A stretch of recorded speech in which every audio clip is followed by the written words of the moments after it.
Pues el día de hoy vamos a hablar acerca de una pieza, una litografía de Raúl Anguiano, una pieza de 1973, donada a la Universidad Autónoma Metropolitana de Xochimilco, y que se llama La Espina, y deriva de un cuadro que tiene toda una historia.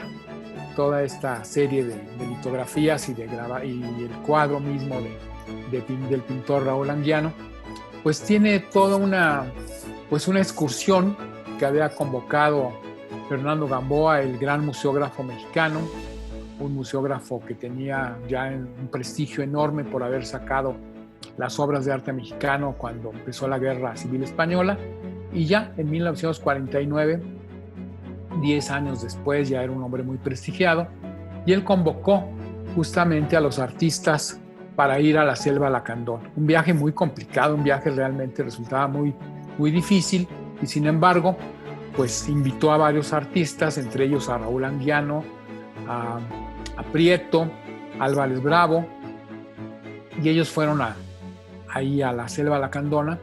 Y cuando empieza el viaje, pues de por sí la selva era bastante complicada de resolver en cuanto al camino y todo esto, y de pronto se pierden el arqueólogo Carlos Frey. Era Charles Herman Frey, un norteamericano, pero al venir a México cambió su nombre por Carlos Frey. Y un artista muy joven que era Franco Lázaro Gómez, un hombre que también iba a fallecer en este territorio tremendo que es la Selva Lacandona. Y ahí pues ellos están esperando a ver cuándo llegan ellos dos, y sin embargo no llegan. En cambio fue Pedro Pech, uno de los que iba convocados también por Gamboa, y descubre una canoa que está volcada en el río Lacanjá, y pues dice, ya no están vivos estos hombres. Entonces 2 días se dedican a buscar los cuerpos hasta que los encuentran y descubren que realmente lo que ha pasado, la tragedia que los envuelve. Después de eso sigue la caminata por Bonampak, una de las ciudades más importantes, descubierta entre comillas en 1946, porque los lacandones ya sabían de ella. Simplemente aquí descubierta para los arqueólogos extranjeros y nacionales. Y este Bonampak pues era extraordinario ir en ese tiempo, porque sobre todo estaban los murales, que son formidables para la arqueología, y no saben para la arqueología, para el público en general. Y entonces pues Anguiano los ve y los registra, pero en el camino María, que ya era la guía que los llevaba por aquellos rumbos, de pronto se encaja una astilla y le pide la navaja a Anguiano para poder sacarse ese accidente que había tenido en el camino, y sangra el pie y todo lo que ocurre, pero ella sigue caminando como si no importara el hecho. Entonces Anguiano hace toda una reflexión sobre el asunto y hace un cuadro extraordinario, la obra maestra de su vida, La Espina, justamente en 1949-1952, que realmente quedó como una obra memorable absolutamente. Y después hará una serie de litografías justamente en el taller de la gráfica popular sobre este hecho que lo marca. Él dice que estar en aquella selva era pues padecer a los mosquitos diariamente, ver la luz, una luz de las estrellas en la noche que era extraordinaria, y recorrer esos ríos que eran peligrosísimos. Pero bueno, con todo esto creó la espina, que además cuando uno ve la espina tiene que hacer referencia a ciertas esculturas, sobre todo del arte helenístico. La obra helenística deriva del siglo I después de nuestra era, donde un muchacho, Martius, que tenía que llevar un mensaje al Senado de Roma, pues está sentado y está tratando de sacarse una espina.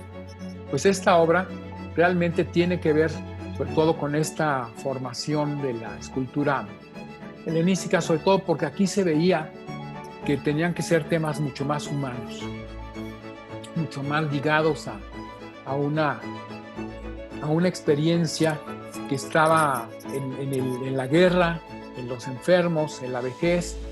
Todas estas cosas funcionaban ya en la escultura, cosa que antes no funcionaba porque eran esculturas absolutamente idealizadas.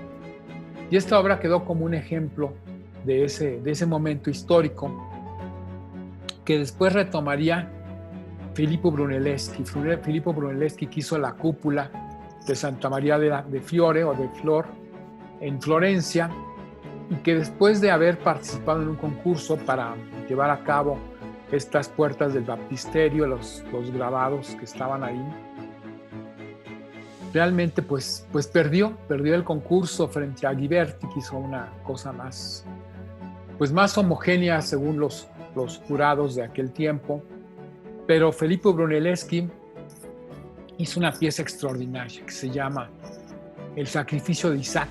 Y el sacrificio de Isaac es justamente donde aparece en la parte izquierda inferior una pieza donde Isaac está detenido, está sacándose una astilla, y bueno, la pieza resulta extraordinaria, y sin embargo no ganó esas puertas del baptisterio para hacerlas el propio Filippo Brunelleschi.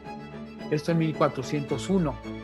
Después, ya en la época del barroco, hay una pieza que está en el Museo del Prado, que no se sabe bien quién la hizo, pero es una reproducción de la pieza helenística del siglo I y tiene la misma estructura formal y todo esto, pero simplemente es una copia.